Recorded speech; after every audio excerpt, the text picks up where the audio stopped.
Hello, everyone. Mike Ballantyne here with you right now. And you might be asking yourself, why the sports pulpit? Well, I had a show called Seeing the Whole Field, and I liked the concept until I really started digging into some things. And then I found a couple problems with it. First, I wanted to be able to do more than just fields.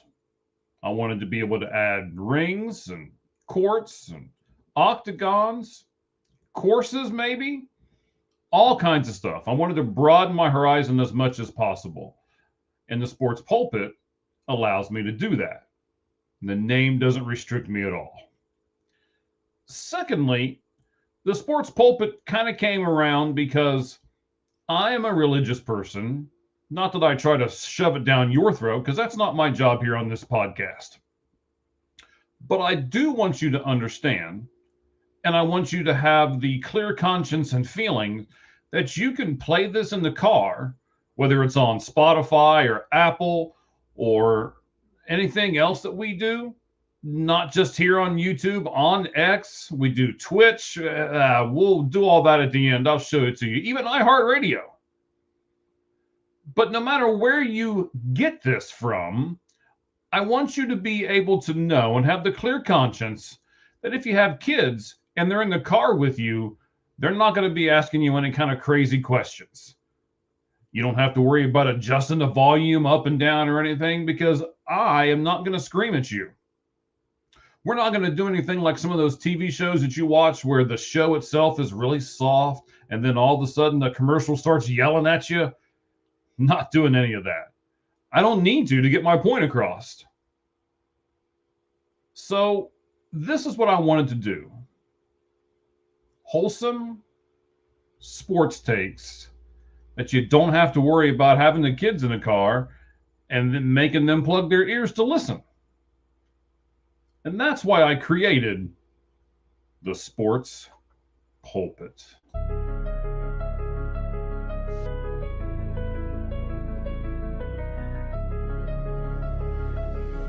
And of course, you got to have cool graphics, right? All right. Thank you, Ricky Logan. Appreciate the graphics, buddy. That is our guy here at All Gloves Off Sports Media. Ricky's one of the best in the business. He is with us. So if you have a podcast that you're thinking about trying to improve or add to, you want to join a media conglomerate, simply DM me at All Gloves Off SM on Twitter, and we'll talk about that too. But let's not get into all of that stuff too much. Let's get into the meat and potatoes of today's episode. It's the new season, the 2026 MLB season. I don't know about you, but I am excited. Can't wait to dive into this. And we're going to do it with players and what they can accomplish in this new season here in the beginning. So we've done a bunch of these episodes. I appreciate you guys making these really popular right now. And this is episode 6 of 7, where we focus on another pitcher. Now, knowing that these next few short form podcasts are all about those pitchers, and the fact that yesterday we looked at Tyler Glasnow and his push for 1,000 Ks. If you haven't watched it, please go ahead and do so after this one. You'll be able to see it right away. Plus, if you have watched any of the other episodes, I mentioned who would be coming in the upcoming episodes. So therefore, we need to talk about a pitcher who is only 149 Ks away from 2,000. Now, again, just like yesterday, some of you diehard people out there are saying that, well, 2,000 strikeouts is nothing to really get excited about. Over 85 pitchers have been added to this list, and 6 pitchers who are currently active in MLB are on that list, actually. And Jacob deGrom can then join the list if he gets 149 more strikeouts in this season. And that seems pretty likely, as he recorded 185 Ks in 172 and 2/3 innings last season. But deGrom has had a 13-year career. Well, 12, and then this season. But his biggest problem, as most of you know, especially Mets fans and now Rangers fans, is he can't stay healthy. In his first 6 seasons, which cover from 2014 to 2019, he had 20, 30, 24, 31, 32, and 32 more starts in those first 6 years of his career. So he had 171 starts altogether.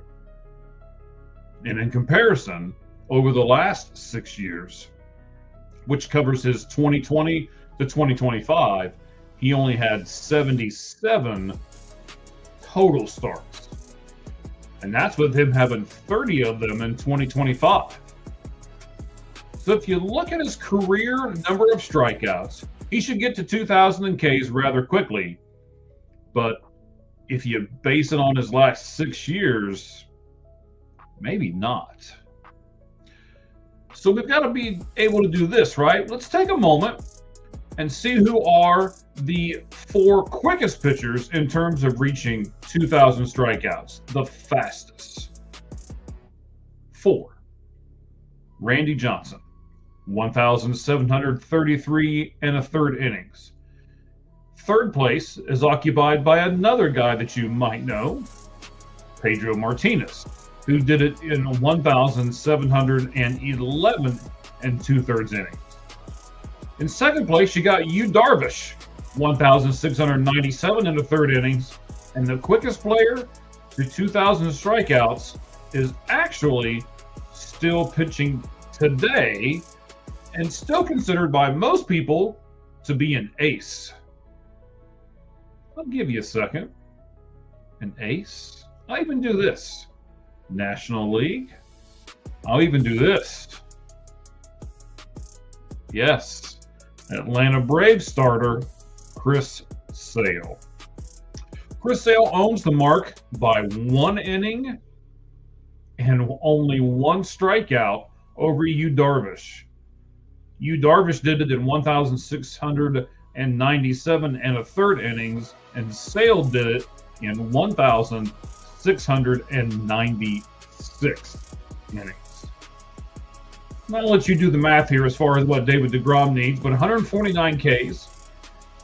And at the season's beginning, he had 1,539 and 2/3 innings. He can do it. No one said I had to be good at math to be a podcaster, or, if they did, they lied. So you do the math, all right? What do you think? Can Jacob stay healthy enough to get to the needed 149 Ks and make it this season to 2,000?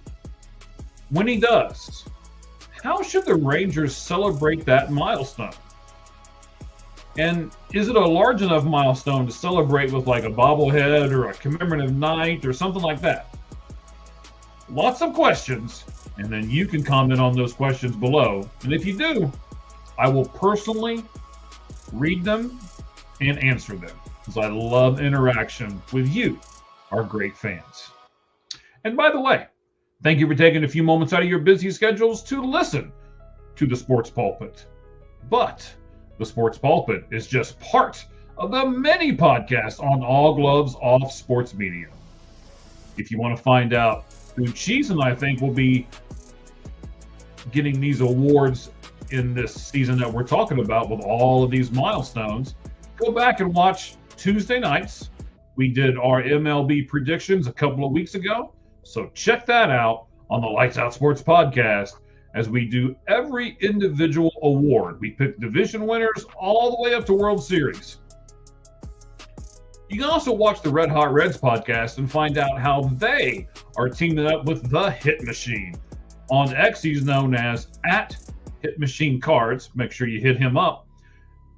And they are giving away a numbered, autographed card of a Reds minor leaguer.